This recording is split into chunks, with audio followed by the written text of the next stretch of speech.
अस्सलाम वालेकुम। आप देख रहे हैं पाक एक्सक्लूसिव टीवी। आपने अजूबे तो बहुत देखे होंगे, लेकिन कराची में एक अजूबा ऐसा भी है जिसको दुनिया का 8वां अजूबा भी कहा जा सकता है। वो अजूबा है डिग रोड पर जो फ्लाईओवर बना हुआ है। ये आपने देखा होगा, पहले शॉट में एक बंदा उसी पटड़ी पे से गिर गया है जिससे हवाले से मैं बात कर रहा हूँ। ये पुल बना हुआ है शारा फैसल से राशिद मिनाज रोड के लिए। और मज़े की बात ये है कि ये फर्स्ट लाइन से उठाया गया है। इस पुल के हवाले से 99 में जब परवेज़ मुशर्रफ इक़्तिदार में आए तो उन्होंने कराची का विज़िट किया। तो उसके बाद उन्होंने गवर्नर हाउस में एक मीटिंग में कहा कि अगर मेरा बस चले तो जिस इंजीनियर ने ये पुल डिज़ाइन किया है उसको इसी पुल के साथ लटका कर फांसी दे दूँ। लेकिन आज आप ये देख सकते हैं इस जगह पर वजह ये है कि ट्रैफिक कुछ चल रही है। उसकी वजह है वीआईपी मोमेंट। अभी एक वीआईपी शख्सियत ने यहाँ गुजरा है जिसकी वजह से पुलिस वाले जो हैं वो डंडा लेकर बैठे हुए हैं। और उसके बावजूद आप देख सकते हैं कि ये बिल्कुल उल्टे हाथ से सीधे हाथ पे गाड़ी जाती है, यानी कि लास्ट लाइन से फर्स्ट लाइन में। और इसकी वजह है ये पुल का गलत प्लानिंग, गलत बनना। आप देख सकते हैं कि इस वक्त जो है ये ट्रैफिक आपको बिल्कुल स्लो चल रही होगी, रुक रुक के चल रही है।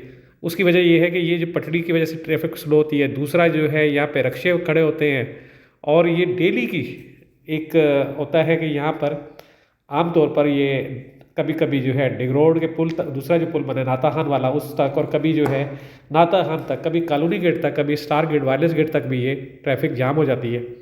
इतना रश होता है इस जगह पर। इस पुल की वजह से मेन वजह यह है कि इसकी प्लानिंग बहुत गलत है और ये फर्स्ट लाइन से उठाया गया है। दुनिया में कहीं पर भी जो पुल बने, आप कराची पूरी में घूम के देख लें, वो पुल हमेशा जो है एक साइड को दूसरी साइड क्रॉस कराते हैं। ये पहला पुल है, वाहिद पुल है जो आपको सीधे हाथ ले जाता है, यानी कि दूसरे रोड पर। और ऐसे उसकी वजह ये है कि ये जब बना था उस वक्त इसके बारे में क्या सोचा गया, बाद में इसकी मरम्मत भी हुई, लेकिन उस पर भी आप ये देख सकते हैं, ये रक्शे वाला आप देखें, ये जाएगा तो इसकी वजह से गाड़ियाँ सब स्लो होंगी, रुकेंगी। और इसी तरह ये सारा दिन ये सिस्टम चलता रहता है। ख़ास तौर पे सुबह के औकात में, शाम के औकात में यहाँ पर घंटों ट्रैफिक जाम हो जाता है। और ख़ास तौर पे अगर दूसरी तरफ जो है राशिद मिनाज रोड पर कोई शादी है तो उसकी वजह से तो फिर बिल्कुल ही ये आपको रश मिलेगा।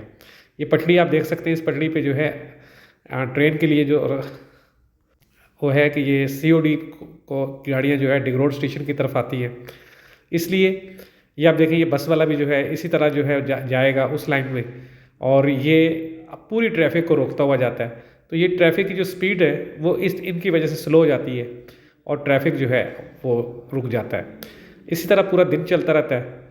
ज़रूरत इस बात की है कि हुकूमत इस पुल के हवाले से कोई संजीदा फ़ैसला करे। यहाँ दूसरी तरफ अंडरपास तो बन गया है, लेकिन ये पुल वैसे का वैसा है। आपने वीडियो देखी, कैसी लगी ज़रूर बताइएगा। अगर कोई आपका मसला है, कोई बताना चाहते हैं तो ज़रूर बताइए। आप देख सकते हैं ये ट्रैफिक जो है अब कितनी स्लो है और ये पूरे दिन का इशू है। और इसकी वजह से हर बंदे का पेट्रोल भी ज़्यादा लगता है, ख़र्चा भी ज़्यादा होता है, टाइम भी ज़ाया होता है।